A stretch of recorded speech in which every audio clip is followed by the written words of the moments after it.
our team is millennials, so I felt we needed to feel our customers' pain. So I took the whole damn company to the FedEx business store, basement of a Marriott hotel, and I said, guys, we're gonna feel our customers' pain, everyone's gonna send a fax.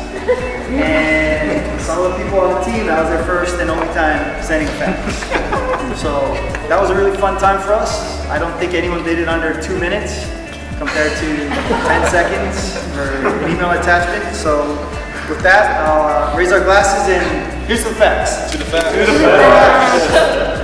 All right, so I'll go. I've only used it one time, and I was the first one to go. So I had to walk in, and I didn't even know which one the fax machine was. There was all these different machines. And finally, I tracked this thing down, and I think I forgot one or something, and it just didn't even work. Started making all these crazy noises. So it was an awful experience. So we've had the famous incident where a client would call us and say, well, we just realized we've been sending half our test results via fax to the wrong phone number. It's very easy to mess it up. Fong, you must have one, man. I think healthcare background for the company retreat using the fax machine. The only time I remember using the fax machine was Wait, back up. Sorry, story now. In your past life, there was a company retreat. well, And the Marriott hotel incident. our company retreat. It's like, yeah, fun is that? The only other time I ever used a fax machine was I actually got rejected from grad school because I didn't do the fax right. I was applied to grad school, and you had to use the fax machine to fax all your transcripts and everything. And I was like waiting for a school to get back. I was like, dude, what is taking you so long? I was like, well, we never get your transcript. Like, what do you mean you never get my transcript? I was like, this is a phone number I dialed in that fax. They're like, no, you're off by 1 digit. So now you Two in a row. Yeah. You always have to wait for the acknowledgement to print. Yeah, so I was like, I didn't realize that. Save that. That's right. Yeah, so that's my other.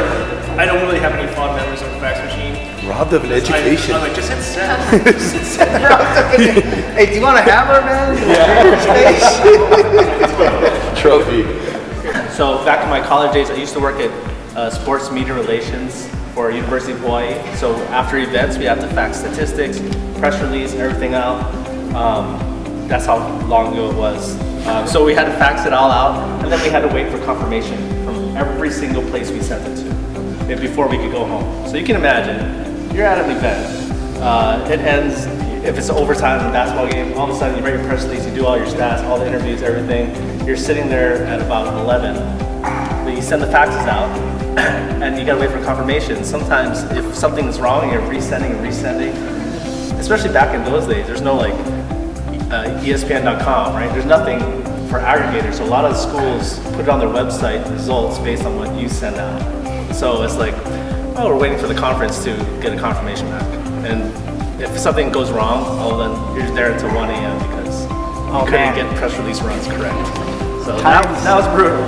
So this is back in the day when I was a young CPA. I had a partner who decided to go to Hawaii during the busy season. He asked me to send a copy of the 100 pages of tax return to him in the hotel in Hawaii because he didn't want me to email the return to him because he wanted to have a piece of paper. So unfortunately, the fax machine only took 35 pages. So I had to do it 5 times. And then I get a phone call in the morning next day and the partner goes, I only got 10 pages. And they go, that can't be, I got a confirmation. Turns out that the person that was working in the hotel forgot to put the paper. So anyway, he eventually did get all of it, but it took 2 days. 2 days, only 2 days. Could have snailed it. Okay, I have one. Coley. So my dad's he officed out of our house when I was growing up, and so in high school my bedroom was right next to like shared a wall with the fax machine. So not only was there the hassle of faxing, but there's also fax spam. So many a night I was woken up to like the right? It makes sounds too.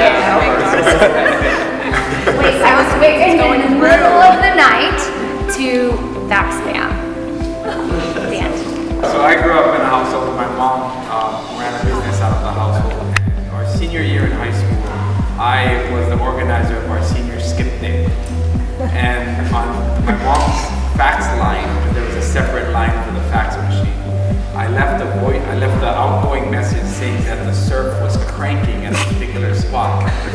And I didn't realize that in our student directory, both the numbers were published, the regular number and the fax number. And shortly, later on that day, I think I'd already gone to the surf with about 30 or 40 other seniors in our class.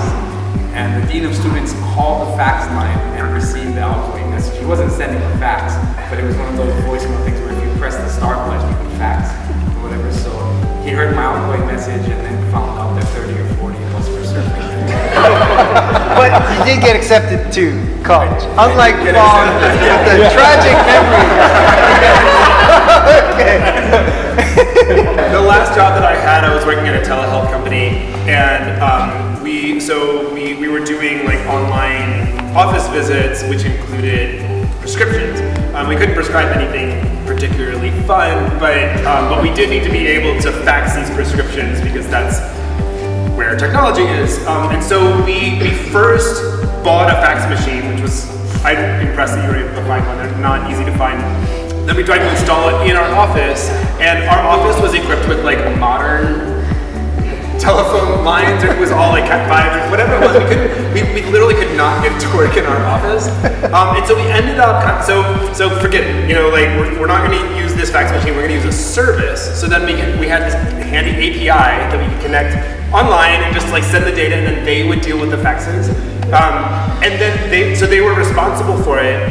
They would end up sending the faxes, and so I was in charge of customer success, and about half of our faxes would never go through. So I was fielding all the calls from angry patients saying, "Where the hell's my prescription?" And it's because we did it too well, and the faxes needed to be separated by 7 seconds to avoid collision. So if you send too many faxes too quickly, then it just doesn't go. That was our experience.